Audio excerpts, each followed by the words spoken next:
اعوذ باللہ من الشیطان الرجیم بسم اللہ الرحمن الرحیم وهل اتاك حدیث موسیٰ اذ رعى نارا فقال لأهلهم كثوا إني آنست نارا لعلي آتيكم منها بقبس أو أجد على النار هدى فلما أتاها نودي يا موسى إني أنا ربك فاخلع عليك انک بالواد المقدس طوى وانا اخترتك فاستمع لما یوحى۔ سورہ طٰہٰ آیات 9 سے 11۔ سورہ طٰہٰ کے آغاز میں حضور صلی اللہ علیہ وسلم کو تسلی دی گئی اور اللہ تعالیٰ کے اسماء و صفات بیان کیے گئے۔ اب آپ کو مزید تسلی دینے کے لیے حضرت موسیٰ علیہ السلام کی سرگزشت آ رہی ہے۔ حضرت موسیٰ علیہ السلام کو بعثت سے پہلے اور بعثت کے بعد جن آزمائشوں سے گزرنا پڑا اور جن مراحل سے ان کو گزرنا پڑا اس کی تفصیل یہاں بیان کی جا رہی ہے۔ حضرت موسیٰ علیہ السلام کے واقعات نے آپ صلی اللہ علیہ وسلم کے لیے بھی جو آگے آنے والے مراحل ہیں ان کو سامنے رکھ دیا گیا کہ اس کی روشنی میں تیاری کی جا سکے۔ وَهَلْ أَتَاكَ، اور کیا آپ کے علم میں آئی، حدیث موسیٰ، حضرت موسیٰ علیہ السلام کی سرگزشت۔ یاد رہے کہ قرآن مجید میں اسلوب حل عطا کا کئی جگہ پر استعمال ہوا ہے۔ بعض جگہ پر یہ وعید کے لیے، ڈراوے کے لیے، اور کہیں ترغیب اور شوق دلانے کے لیے۔ موقع محل سے یہ بات سمجھی جا سکتی ہے کہ یہاں مقصد کیا ہے۔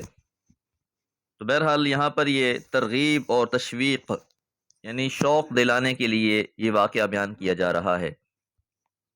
اذ رعا نارن، جب انہوں نے دیکھا آگ کو، فقالا، پس کہا، لأہلہ، اپنے گھر والوں سے، امکثو، تم ٹھہرو، انی آنست، بلا شبہ میں نے دیکھا ہے، نارن، آگ کو، لعلی آتیکم منہا بقبس، لعلی، تاکہ میں آتیکم، لے آؤں تمہارے پاس، منہا، اس آگ میں سے، بقبس، انگارہ۔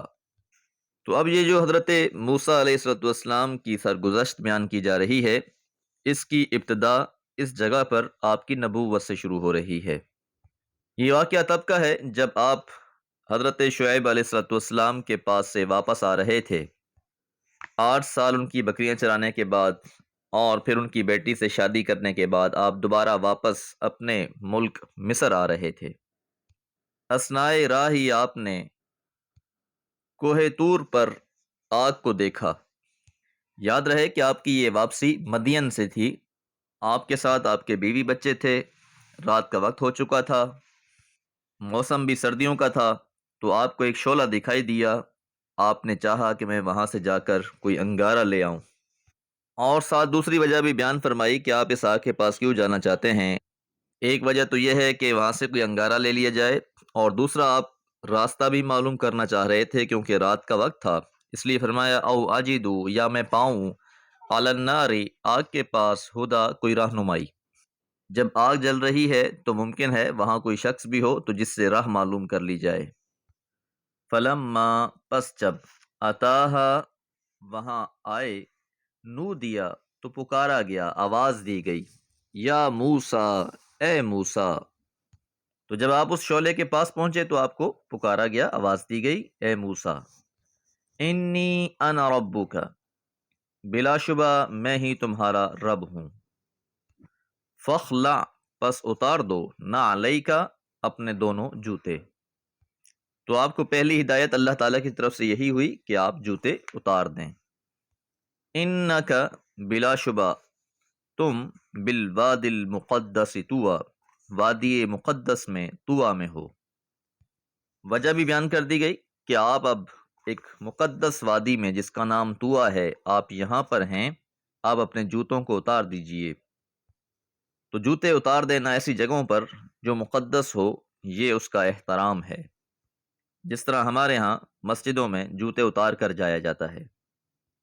تو اس میں انسان کے لیے طہارت کا پہلو بھی ہے اور اسی طرح عاجزی کا مظہر بھی ہے۔ وادی طویٰ یہ جزیرہ نما سینا میں کوہ سینا کے دامن میں واقع ہے، اور سینا یہ مصر میں ہے۔ اور اس وادی کو یہ خاص شرف حاصل ہوا کہ یہاں پر اللہ تعالیٰ سے حضرت موسیٰ علیہ السلام پہلی مرتبہ ہم کلام ہوئے، اور یہیں سے آپ کی نبوت کا آغاز ہوا۔ وَأَنَا اخْتَرْتُكَ، وَأَنَا اور میں نے، اخْتَرْتُكَ تمہیں چن لیا ہے، منتخب کر لیا ہے، فَاسْتَمِعْ پس غور سے سنو، لِمَا یوحیٰ جو تمہاری طرف وحی کیا جائے۔ استماع کے معنی توجہ اور اہتمام کے ساتھ سننے کے ہیں۔ یہ جملہ اصل بات کہنے سے پہلے پوری طرح متوجہ کرنے کے لیے آتا ہے۔ تو اب اللہ تعالیٰ نے کیونکہ حضرت موسیٰ علیہ السلام کو اپنے خاص کام فریضہ نبوت و رسالت کے لیے منتخب کیا تھا، تو جو کچھ وحی ہونی تھی اسے غور سے سننے کا حکم دیا۔ اللہ تعالیٰ سے ڈائریکٹ کلام کرنے کی وجہ سے ہی حضرت موسیٰ علیہ السلام کا لقب کلیم اللہ یعنی اللہ سے کلام کرنے والا پڑا۔ اللہ تعالیٰ ہمیں نصیحت حاصل کرنے والا بنائے۔ وما علیہ الا البلاغ۔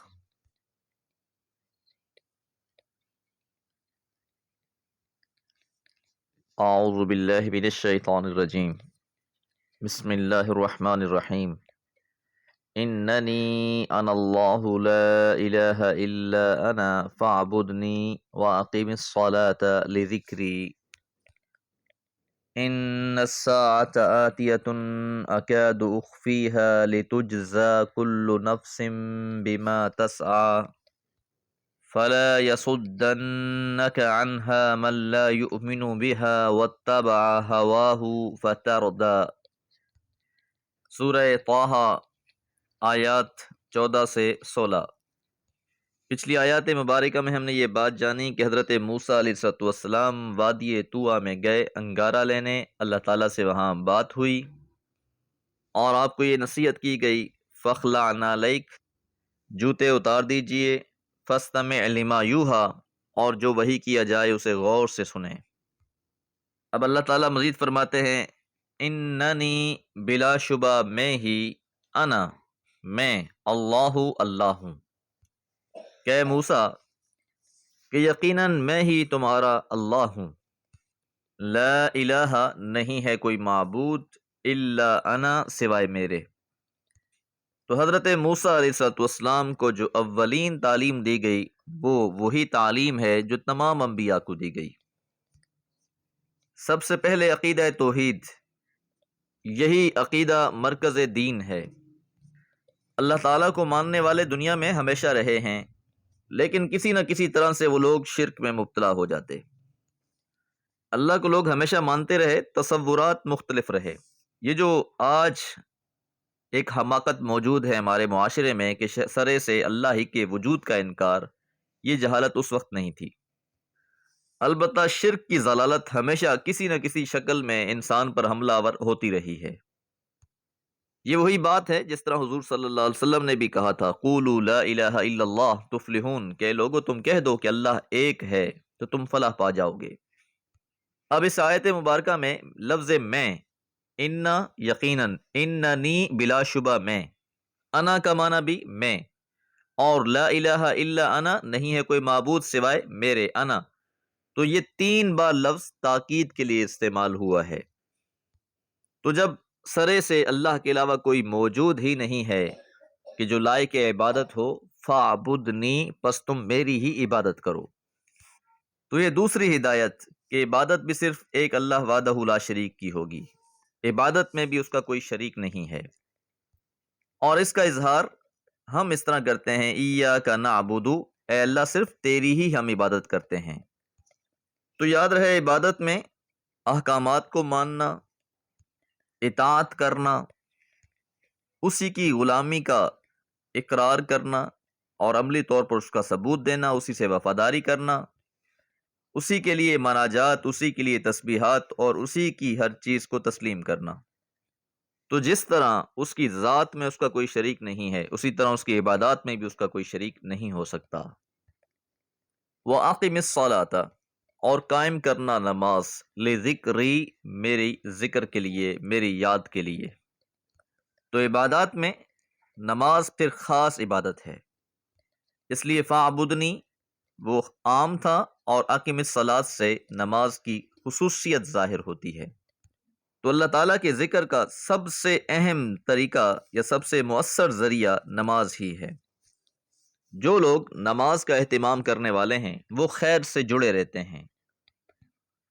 توحید اور عبدیت کا سب سے بہترین مظہر نماز ہی ہے، اس کی عملی کیفیت نماز ہے۔ اس لیے حدیث مبارکہ میں بھی آتا ہے کہ جس نے نماز کو ترک کر دیا اس نے کفر کیا، جس نے نماز کو گھرا دیا اس نے دین کو گھرا دیا۔ تو نماز کی ایک مسلم حیثیت ہے دین کے اندر۔ ان الساعۃ، یقیناً قیامت، آتیۃ، ضرور آنے والی ہے۔ تو قیامت پر ایمان یہ بھی بنیادی عقائد میں سے ہے۔ اکاد اخفیہا، میں سے چھپائے رکھوں گا، لتجزا، تاکہ بدلہ دیا جائے، جزا دی جائے، کل نفس، ہر جان کو، ہر نفس کو، بما تسعی، جو اس نے عمل کیا ہے۔ تو اس آیت مبارکہ میں قیامت کا تذکرہ بھی ہو گیا اور ساتھ مقصد بھی بیان کر دیا گیا کہ ہر انسان کو اس کے کیے کا بدلہ ملے، اس لیے قیامت قائم کی جائے گی۔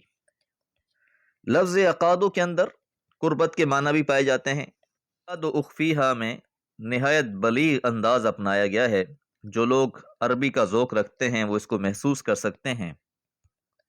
صرف یہ نہیں فرمایا کہ قیامت کو چھپائے رکھوں گا، بلکہ فرمایا کہ قریب ہے کہ میں اس کو چھپا ہی رکھوں۔ اور پھر یاد رہے کہ قیامت کا علم اللہ کے علاوہ کسی کو ہے بھی نہیں، اس لیے ایک اور جگہ پر فرمایا لا تأتیکم الا بغتۃ، پس وہ تم پر اچانک ہی آ دھمکے گی۔ فلا یصدنک، پس ہرگز نہ روک دے آپ کو۔ عرب مفسرین نے فلا یصدنک کا ترجمہ فلا یصرفنک کے ساتھ کیا ہے کہ آپ کو پھیر نہ دے، عنہا، اس سے یعنی نماز سے، من لا یؤمن، جو نہیں ایمان لاتا، بہا، اس پر یعنی قیامت پر۔ تو اب جس شخص کا قیامت پر یقین نہیں ہوگا وہ شخص نماز بھی نہیں پڑھے گا، تو ایسا شخص آپ کو نماز سے روک نہ دے۔ تو نماز کا تعلق قیامت کے ساتھ بڑا گہرا ہے۔ جس شخص کا آخرت پر یقین ہوگا وہ یقیناً نماز کا اہتمام کرنے والا ہوگا۔ اور یاد رہے کہ حدیث مبارکہ میں آتا ہے کہ رسول اللہ صلی اللہ علیہ وسلم نے فرمایا قیامت کے دن اہل ایمان سے سب سے پہلا سوال نماز کے بارے میں کیا جائے گا۔ تو یقیناً نماز سے روکنے والے لوگ وہی ہوں گے جو ایمان نہیں لاتے، واتبع ہواہ، اور وہ پیروی کرتے ہیں اپنی خواہشات کی، اپنی خواہشات کے ہی پیچھے پڑے رہتے ہیں، اپنی خواہشات کے بندے بن جاتے ہیں۔ فتردا، تو پس وہ آپ کو ہلاک کر دیں گے، کیونکہ جو بھی شخص نماز سے غافل ہو جائے گا پھر اس کے لیے ہلاکت ہی ہے۔ جس طرح یہودیوں کے بارے میں آیا فخلف من بعدہم خلف اضاعوا الصلاۃ واتبعوا الشہوات، کہ پھر ان کے بعد ایسے جانشین آئے جنہوں نے نماز کو ضائع کر دیا اور اپنی خواہشات کے پیچھے پڑ گئے۔ دعا ہے اللہ تعالی ہمیں نماز کا اہتمام کرنے والا بنائے۔ وما علیہ الا البلاغ۔